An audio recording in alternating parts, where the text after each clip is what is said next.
Hi friends, my name is Rohit Sharma, and today what I have brought in for you is a high-rise apartment in Delhi, rather north Delhi में जो एक project आ रहा है उसके लिए हम बात करेंगे। अभी जिस प्रोजेक्ट की मैं बात कर रहा हूँ ये टिपिकली सेक्टर 32 के अंदर आ रहा है, विच is in Rohini. Rohini sector 32। It is low density project, 1.25 एकड़ का पूरा लैंड बैंक है, जिसके अंदर में ये टिपिकली 112 यूनिट्स लेके आ रहे हैं डेवलपर। अगर 2 एकड़ में आप डेंसिटी के हिसाब से 112 यूनिट्स देखोगे तो बहुत ही लो डेंसिटी का प्रोजेक्ट हुआ। And it will B typically G+29 का प्रोजेक्ट, 2 टावर्स होंगे और बहुत ही करेक्ट प्राइस पे ये प्रोजेक्ट लेके आ रहे हैं। That is 14,000 is the rate per square feet. दोस्तों, दिल्ली के अंदर में if you see typically finding high rise apartment is a very tedious task. अगर आप नॉर्थ या वेस्ट दिल्ली के अंदर देखोगे तो बहुत ही लिमिटेड हाई राइज अपार्टमेंट्स के प्रोजेक्ट हैं, जैसे आपका मोती नगर के अंदर DLF का प्रोजेक्ट है, देन यूनिटी एमरेलियाज हैं करोल बाग के अंदर में, then there are few projects like अभी एक नया प्रोजेक्ट कुछ दिनों पहले आया था, साल भर पहले लगभग, वो लॉरेंस रोड पे आया था बाय द गैलेक्सी ग्रुप। ऐसे बहुत ही कोई टोटल अगर हम फिंगर्स पे काउंट करेंगे तो hardly you will find 10 projects in west and north Delhi which are high rise apartments. यहाँ क्यों नहीं आ सके थे? क्योंकि DDA के हिसाब से सारी चीज़ें पहले ऑपरेट होती थी और जो डेवलपमेंट्स आई भी पहले DDA लेके आया, फिर वहाँ पे लो राइज अपार्टमेंट्स कुछ आए रोहिणी के अंदर में, सेक्टर 11 और सेक्टर 9 के अंदर में, बट वो भी बहुत पुरानी बातें हैं और रीडेवलपमेंट में बहुत सारी चीज़ें अभी तक हो नहीं पाई। कोई भी जो सोसाइटीज़ हैं वो अपनी बिल्डिंग को रीडेवलपमेंट में नहीं जाने दे रही हैं। लैंड के हिसाब से अगर दिल्ली में देखोगे तो बहुत कम एरियाज़ हैं जहाँ पे बहुत खुला खुला अभी तक अवेलेबिलिटी है स्पेस का। Out of which in India's biggest और rather Asia's biggest colony, that is Rohini, which is from sector 1 to sector 34। इतनी बड़ी ऑर्गेनाइज्ड कॉलोनी पूरे एशिया में कोई नहीं है। ये एशिया का सबसे बिगेस्ट ऑर्गेनाइज्ड कॉलोनी है और इसमें अब तक सेक्टर 24-26 तक रादर पूरी डेवलपमेंट्स आ चुकी हैं। यहाँ पे अपार्टमेंट्स भी हैं लो राइज, यहाँ पे प्लॉटेड डेवलपमेंट्स भी अथॉरिटी ने प्लॉट्स करके दिया, लेकिन हाई राइज अपार्टमेंट इस एरिया के अंदर में अभी तक कोई भी नहीं आया। This is for the first time कि एक ऐसा जोन अथॉरिटी ने आइडेंटिफाई किया, सेक्टर 31 और सेक्टर 32, जहाँ पे आने वाले टाइम में लगभग टोटल 17 हाई राइज अपार्टमेंट्स आ रहे हैं।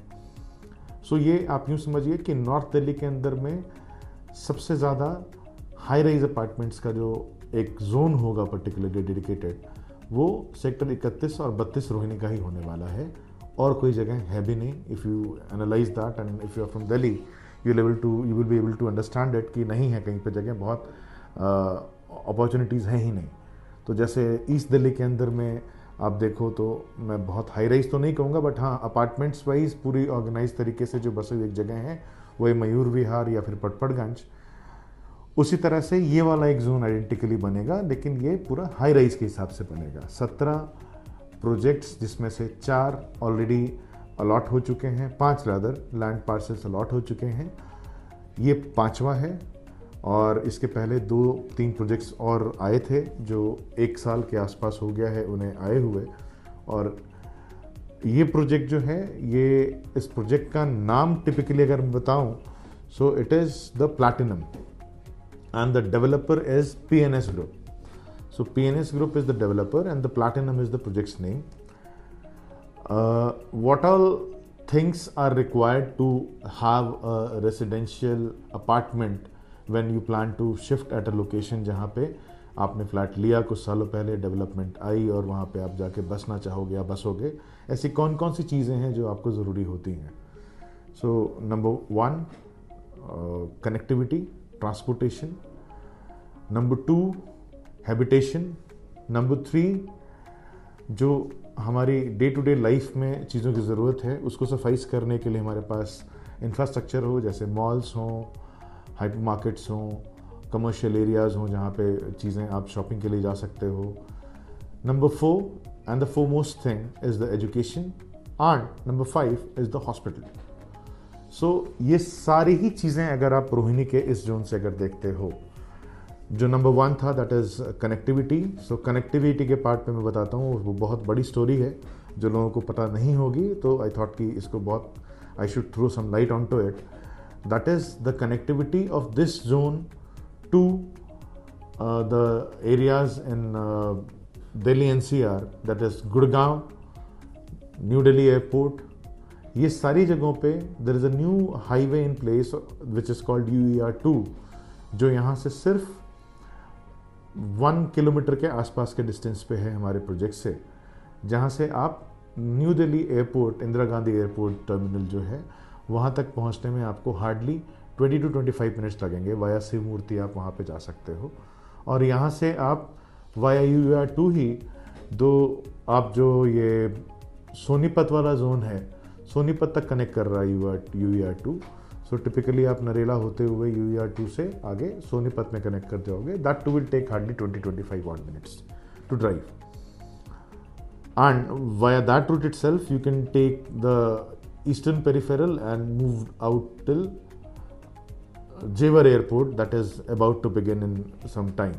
So typically ये प्रोजेक्ट जब डिलीवर होगा दैट इज़ द ईयर 2028, तब तक आपका वो जेवर एयरपोर्ट भी चालू हो चुका होगा। UER2 इसी साल ऑपरेशनल होना है, और तो commuting to Gurgaon will not be a tedious task. So ambience island you will reach in 40 odd minutes from this particular location.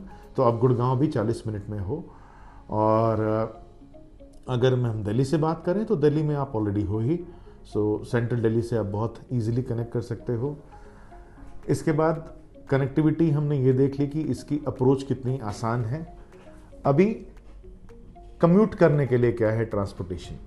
सो आपका जो ये रिठाला वाला मेट्रो लाइन है which is available till Rithala now, जो कि इस प्रोजेक्ट से टिपिकली 4 से 5 किलोमीटर के डिस्टेंस पे पड़ता है आज की तारीख में। बट जैसे ही ये प्रोजेक्ट हमारा लाइव होना है, जैसे 2028 में, so by then as per the DMRC and Delhi government, ये 2028 के अंदर में this line will be operational till Sonipat, और अदर कुंडली मैं कहूँ उसको। सो कुंडली तक ये मेट्रो लाइन ऑपरेशनल होगी, और इस प्रोजेक्ट के ठीक 300-400 मीटर के डिस्टेंस पे आपका मेट्रो स्टेशन होगा।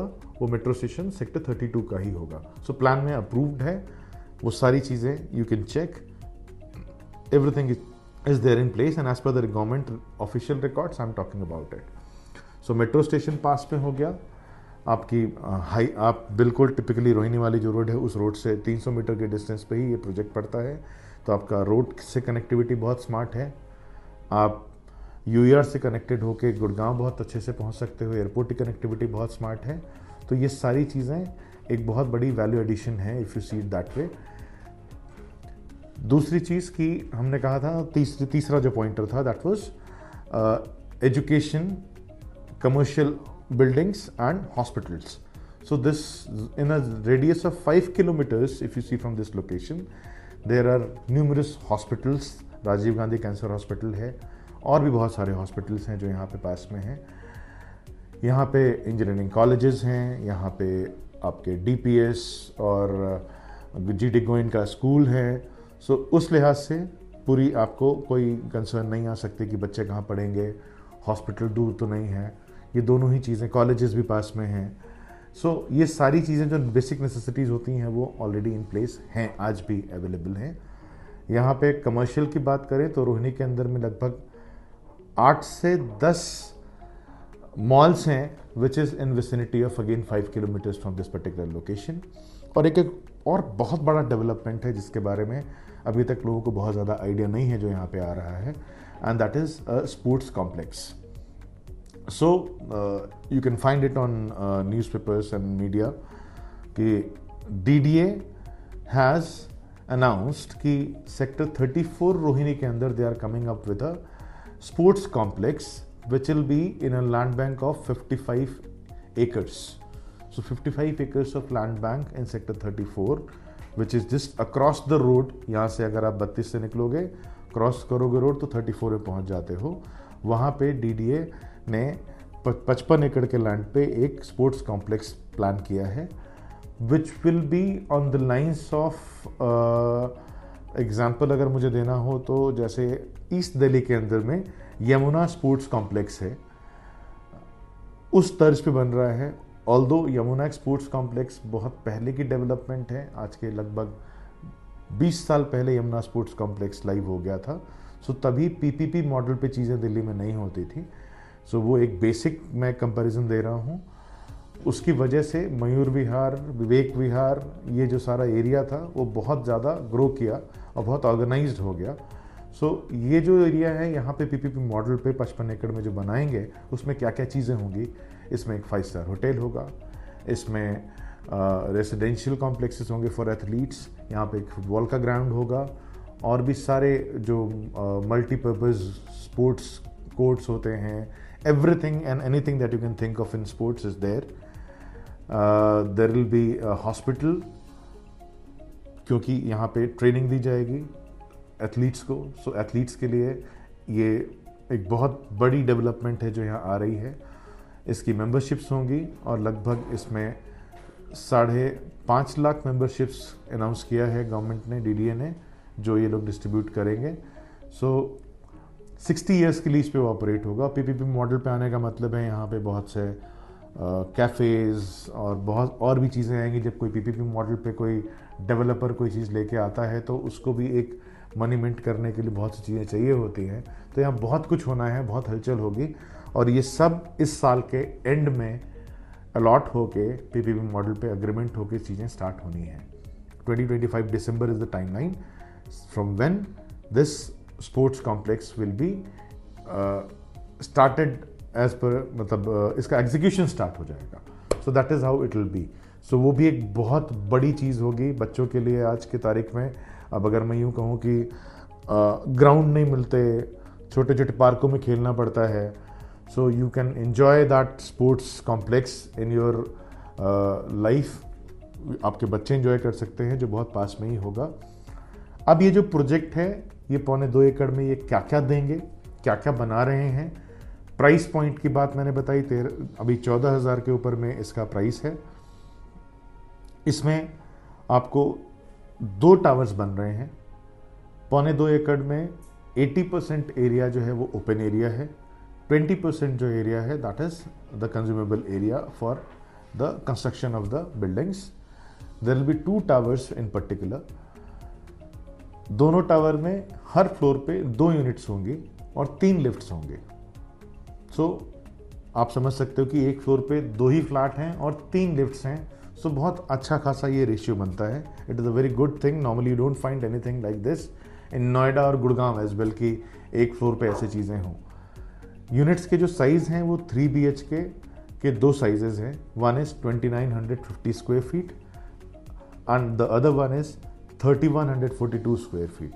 दोनों ही 3 BHK प्लस सर्वेंट और स्टडी जैसे भी आप कंज्यूम करना चाहें इस हिसाब से है। एंड इसके अंदर में अपार्टमेंट्स में क्या मिल रहा है, तो apartment will be semi furnished, आप यूँ कह लो, बिल्डर फिनिश नहीं है।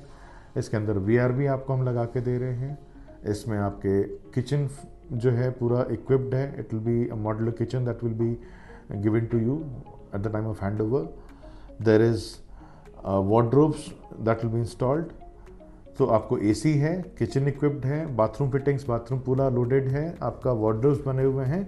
सो आपको सिर्फ अपना मूवेबल फर्नीचर और वाइट गुड्स लेके यहाँ पे आना है and you can start living there, which is in 2028 delivery का टाइम जो मैंने बताया।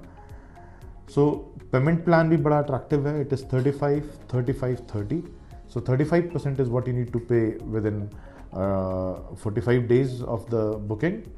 Rest 35% you need to pay when the superstructure is done.